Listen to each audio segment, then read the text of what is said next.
Dear students, আজ তোমাদের বোঝানো হবে ভয়েস চেঞ্জ কিভাবে অ্যাক্টিভ থেকে প্যাসিভ আমরা করতে পারি। এই ভয়েস চেঞ্জ তোমরা যারা এইচএসসি পরীক্ষার্থী তোমাদের জন্য অনেকটাই কাজে লাগতে পারে ইনশাআল্লাহ। আমরা কথা না বলি, এবার চলে আসি মূল আলোচনা কিভাবে আমরা অ্যাক্টিভ থেকে প্যাসিভ করতে পারি স্বতঃস্ফূর্তভাবে। তার কয়েকটি আমরা রুলস দেখানোর চেষ্টা করি ইনশাআল্লাহ। ভয়েস চেঞ্জ করতে গেলে আমাদের যারা করতে হবে, সাবজেক্ট থেকে আমাদের অবজেক্ট জানতে হবে।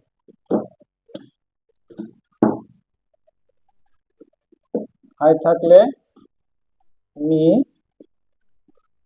উই থাকলে আস, দে থাকলে দেম, ইউ থাকলে ইউ, সে থাকলে হার, হি থাকলে হিম, কোন নাউন থাকলে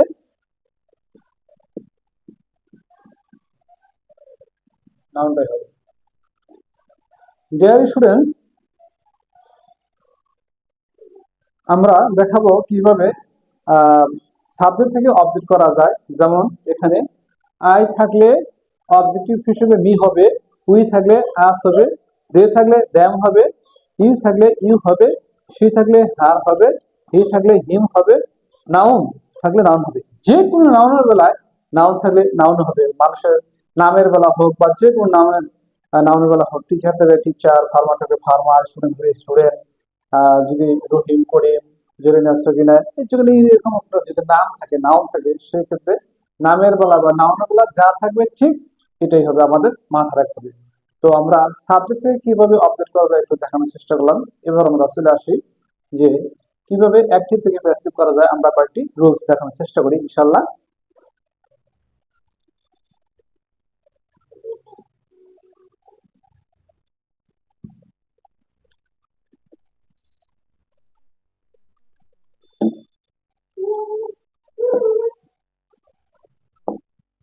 সূত্র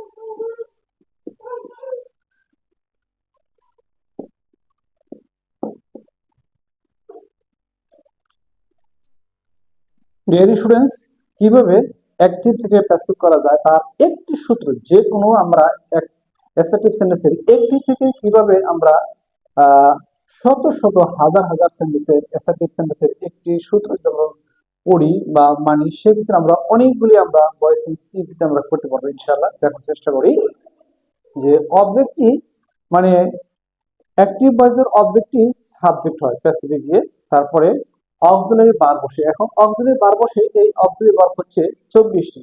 এই auxiliary ভার্বগুলি am, is, are, was, are, shall, should, will, would, can, could, may, might এর যে কোনো একটা বসতে পারে। সেটা টেন্স অনুযায়ী, সাবজেক্ট বা পার্সন অনুযায়ী সেখানে বসতে পারে। তারপরে বি থ্রি বসে। যে কোনো প্যাসিভে আমরা জানি ভার্বের 3 নাম্বার ফর্ম বসে, মানে পাস্ট পার্টিসিপল ফর্ম বসে। তারপরে প্রিপোজিশন বাই বসে। ম্যাক্সিমাম ক্ষেত্রে দেখা গেছে যে প্রিপোজিশন বাই বসে, বা অনেক সময় টু বসে, উইথ বসে, অন বসে। তো বিশেষ কিছু ভার্ব আছে, বিশেষ কিছু বা স্পেশাল কিছু ভার্ব আছে যেগুলো একটু এক্সেপশনাল, এগুলো পড়বে অন বসে, উইথ বসে এবং অ্যাট বসে। তো আমরা পরবর্তী ভিডিওতে আমরা দেখার চেষ্টা করবো যে কোন কোন ভার্বের 3 নাম্বার ফর্ম হলে যে বাই না বসে অন্য কোনো পার্টস প্রিপোজিশন বসতে পারে। তো আমরা একটু চেষ্টা করব যে কিভাবে আমরা অ্যাড বা অন বা বাই বসাতে পারি, একটু দেখার চেষ্টা করি। তারপর আমরা এখানে সাবজেক্টই অবজেক্ট হয়। অ্যাক্টিভ ভয়েসের যে সাবজেক্টটি সেটা কি হয়ে যায়, অবশ্যই সেটা অবজেক্ট হয়ে যায়। আমরা একটু দেখানোর চেষ্টা করি। তো এখানে অক্সিলারি ভার্ব আমরা একটু দেখানোর চেষ্টা করি। প্রেজেন্ট ইনভিটেন্সের ক্ষেত্রে কি হবে, am, is, are। পাস্ট ইনভিটেন্সের ক্ষেত্রে হবে ওয়াজ বা ওয়ার। ফিউচার ইনভিটেন্সের ক্ষেত্রে হবে শ্যাল বি বা উইল বি। যদি টেন্সটি কন্টিনিউয়াস হয় তাহলে এদের পরে শুধুমাত্র বিং বসালেই হবে। যদি প্রেজেন্ট ইনভিটেন্স হয় তাহলে এম ইজ আর পারসন অনুসারে পাস্ট ইনভিটেন্স হবে ওয়াজ বা ওয়ার, ফিউচার ইনভিটেন্স হবে শ্যাল বি বা উইল বি। এর যে কোনো একটা যদি কন্টিনিউয়াস হয় তাহলে এরপরে অতিরিক্ত আমরা বসাবো কি বিং। তাহলে আমাদের হয়ে গেল অক্সিলারি ভার্ব। এবার আমরা চলে আসি যে কোনো পারফেক্ট টেন্সের ক্ষেত্রে যে প্রেজেন্ট পারফেক্টে বলা হবে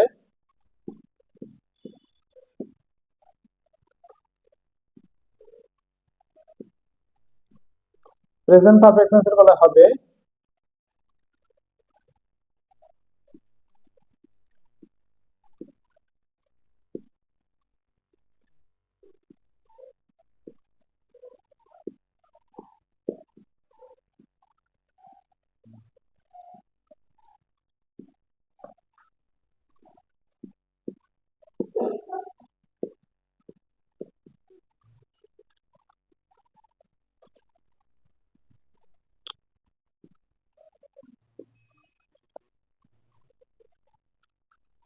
ডিয়ার স্টুডেন্টস। আমরা একটু দেখানোর চেষ্টা করব যে প্রেজেন্ট পারফেক্ট টেন্সে সাবজেক্টের ভার্ব অক্সিলারি ভার্ব কি হতে পারে।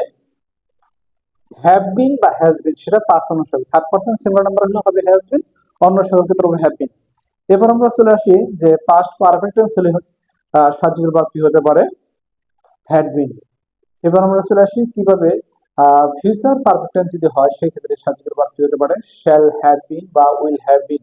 এর জন্য একটু হতে পারে সাবজেক্ট যদি ফার্স্ট পারসন হয় এর ক্ষেত্রে তাহলে শ্যাল হ্যাভ বিন, অন্য সকল ক্ষেত্রে সবার ক্ষেত্রে হতে পারে উইল হ্যাভ বিন। তো ডিয়ার স্টুডেন্টস, আমরা সাবজেক্টের ভার্ব অক্সিলারি ভার্বের ব্যবহারটা আমাদের খুব এখানে চমৎকার ভাবে আমাদের একটু মনে রাখার চেষ্টা করতে হবে। অবশ্যই আমাদের যখন ভয়েস সেন্স আমরা পড়ি স্টুডেন্ট তোমরা যারা, যে অক্সিলারি ভার্ব আমরা বসাইতে পারি না ঠিকঠাক মতো, এবং যারা আমরা টেন্স বুঝি না বা টেন্স আমাদের ঘাটতি হয়ে গেছে তাদের জন্য আমি একটি কথা বলবো যে তোমরা একটু টেন্সটা অবশ্যই দেখে নিবা বা পরবর্তী কোনো সময় আমরা টেন্সটা আলোচনা করবো দরকারে। তো আমরা একটা জিনিস মাথায় রাখবো, সেটা হচ্ছে যে সাবজেক্টের ভার্বগুলি বা অক্সিলারি ভার্বগুলি আমাদের অবশ্যই অবশ্যই একটু বিশেষভাবে জোর দিতে হবে। যে টেন্স অনুযায়ী সাবজেক্টের ভার্বগুলো আমরা এখানে দেখানোর চেষ্টা করছি। আবার আমরা একটু বলি যে প্রেজেন্ট ইনভিটেন্সের ক্ষেত্রে হবে এম বা ইজ বা আর। ফার্স্ট পারসন যদি হয় এম হবে, থার্ড পারসন সিঙ্গুলার নাম্বার হলে হবে ইজ, অন্য সকল ক্ষেত্রে হবে সবার ক্ষেত্রে আর হবে। এবার চলে আসি পাস্ট ইনভিটেন্সের ক্ষেত্রে হবে ওয়াজ বা ওয়ার। ফার্স্ট পারসন বা থার্ড পারসন সিঙ্গুলার হলে হবে ওয়াজ, অন্য সকল ক্ষেত্রে হবে ওয়ার। এবার চলে আসি ফিউচার ইনভিটেন্সের ক্ষেত্রে শ্যাল বি বা উইল বি। এবার ডিয়ার স্টুডেন্টস একটি কথা আমরা বলে যাই এখানে, যে এর যে কোনো একটা টেন্স যদি কন্টিনিউয়াস টেন্স হয় তাহলে এরপর অতিরিক্ত বিং হতে পারে। যেমন প্রেজেন্ট কন্টিনিউয়াস টেন্স হলে am is are being, past continuous tense হলে ওয়াজ বা ওয়ার বিং, ফিউচার ইনভিটেন্স হলে হবে শ্যাল বা উইল বি বিং। এবার চলে আসি আমরা প্রেজেন্ট পারফেক্ট টেন্সের বেলায় কি হতে পারে, সাবজেক্ট ভার্ব হ্যাভ বিন বা has been. Third person singular number হলে হবে এখানে হ্যাজ বিন, অন্য সকল ক্ষেত্রে অন্য সকল পার্সনের ক্ষেত্রে হবে হ্যাভ বিন। এবার চলে আসি পাস্ট পারফেক্ট টেন্সের বেলা হবে হ্যাড বিন। এবার সর্বশেষ আমরা চলে আসি যে টেন্সটি যদি হয় ফিউচার পারফেক্ট টেন্স তাহলে হতে পারে শ্যাল হ্যাভ বিন বা will have been. First person আয়ের ক্ষেত্রে হবে শ্যাল হ্যাভ বিন, অন্য সকল ক্ষেত্রে হবে will have been. Dear students, আমরা এখানে সাবজেক্টের ভার্বটাকে বেশি প্রাধান্য দিচ্ছি, এই কারণে বেশিরভাগ দেখা যাচ্ছে যে স্টুডেন্টরা যে অবজেক্টকে সাবমিট করতে পারে এবং তারপরে যখন আমরা সাবজেক্টের ভার্বটাকে একটু কনফিউশন বোধ করি, তারপরে ভার্বের 3 নম্বর ফর্ম আমরা লিখতে পারি মানে V3 পাস্ট পার্সিয়াল ফর্ম। তারপরে আমরা প্রিপজিশন, প্রিপজিশন অনেক সময় দেখা যাচ্ছে যে বাই না বসে অন্য অন্য ক্ষেত্রে